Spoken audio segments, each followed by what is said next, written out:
Hello, everyone, and thank you for tuning in. Today, we're going to be looking at, um, just comparing the percentage moves from May, which is when Bitcoin broke the 20-week moving average, to now.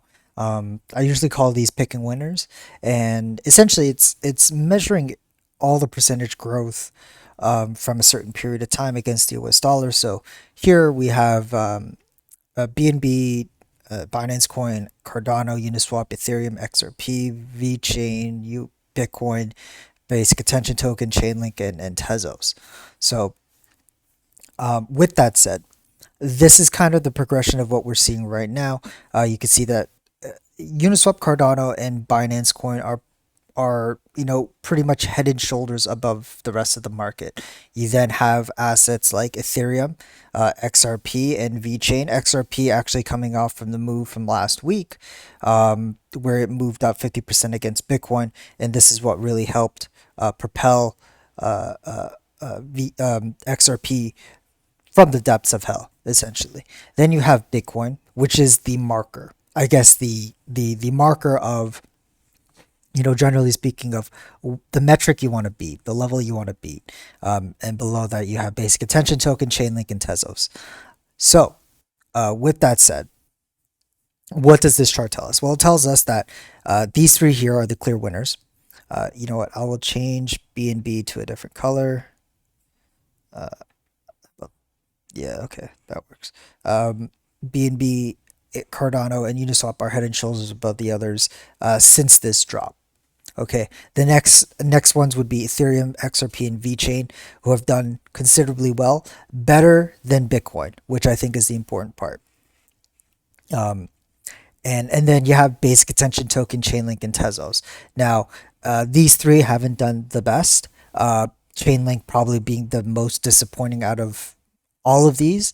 Um, and this is kind of what it is right now. Someone in the comments back, like the last time I made this video, mentioned that I'm only looking at assets that have already moved, right? Binance token, for example, has already moved. If we look to BNB, where is BNB? There we go. So it's already made its move, right? If you want to talk about that, this move right here. Okay. Same thing with Ethereum. Ethereum's already made its move. You're not looking at assets, say maybe Tezos in this example, like you can use any altcoin you want, that haven't made its move yet. Like that's what you should be looking at, and that's fair. And that's what a lot of people try to do. They try to pick the next winner. They try to pick the next hot altcoin, and then ride that up, and that's fair, but that's simply not what I'm trying to accomplish from my portfolio, and essentially not what I'm doing on this channel. Especially when you see me not talking about anything sub 100. I only talk about really any top 100 coin, and even then, it's more so top 50. And so you can argue that the top 50 have already had their move. I think an important point to make here, though, is it's not about the potential ROI. My argument is that no matter what altcoin you're really in, even if you invest in Bitcoin, you're going to make a pretty decent return within this market.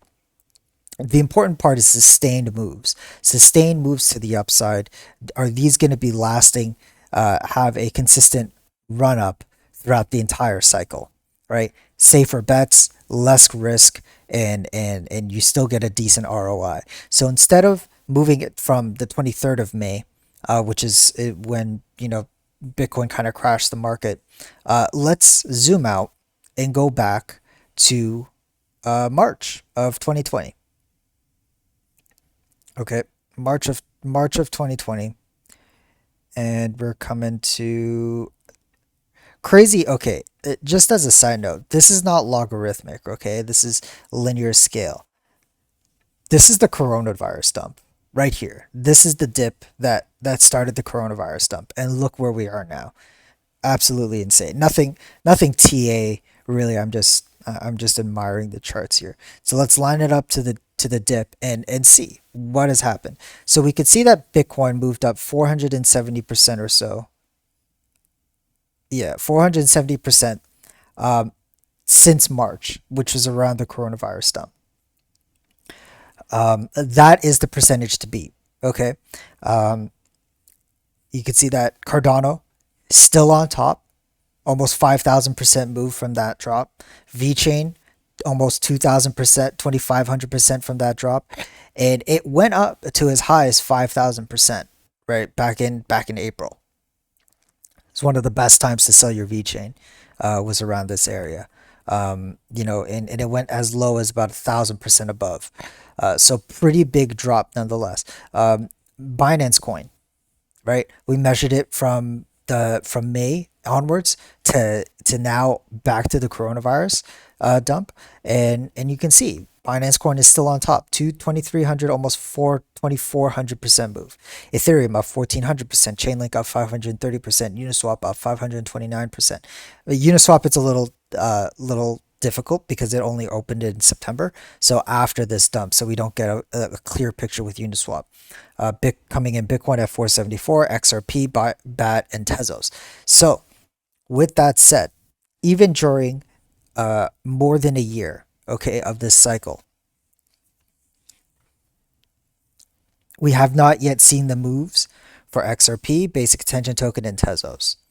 One argument to say is that, well, they didn't have their move yet. They just didn't have their move yet. Or that the chances of these ones actually showing a decent return in comparison to, say, Cardano is very low, which could be the case. And that is disappointing because I have positions in all three of these. But when I bought these positions, they're very small. Tezos, Basic Attention Token, and XRP are very small positions in my portfolio because we have to recognize that these are risky coins, right? I am very much heavily more invested in Ethereum, Chainlink, Uniswap, and Bitcoin, all of which are above the index of the number to beat, so to speak. 475 is the number to beat. If you're beating 475%, you're doing great. So with that said, we could see XRP maybe move up. I mean, it moved up as high as 1,900, almost 2,000%. Basic Attention Token only went up as high as 676. Tezos even worse, moving up only as high as 186. Okay, so I'm not saying to dump all your BAT or XRP or Tezos, or if you're throwing a different altcoin on here and it's lower than Bitcoin, to dump that either. But just recognize the risk that you're doing in holding these positions, and accept the fact that these might not move up. And as the chart shows, it might be a lot easier to look at sustained moves from assets that move up consistently. Cardano, VeChain, Binance Coin, Ethereum, Chainlink, Uniswap. Like, these are examples of assets, right? Examples. You can have a pump, an insane pump on an asset, and it can come straight back down. Does that mean that uh, um, it's a great coin? No, it doesn't. It doesn't mean that it's a great coin, even if it gives us a pump. The reason for that is that there's a risk of it not coming back again, right? Unless you think it's going to come back again, but there is a chance that it doesn't come back again.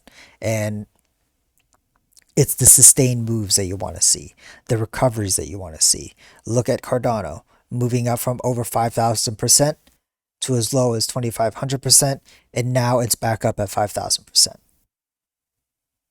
right? From the lows of coronavirus. Anyway, that's all for today, you guys. I hope that was helpful. I hope that brings some perspective in showing, you need to pick assets that will consistently give you decent ROI. Okay. You can do the pick any altcoin that hasn't moved and hope it moves up. But in reality, it's really like throwing a wet spaghetti noodle against the wall and seeing if it sticks.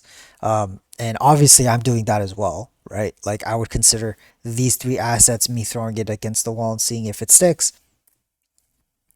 But it pales in comparison to my Ethereum position, my Bitcoin position, my Uniswap position, my Litecoin, my Chainlink position, etc. Anyway, that's all for today, you guys. Thank you all so much for watching. Take care. Bye bye.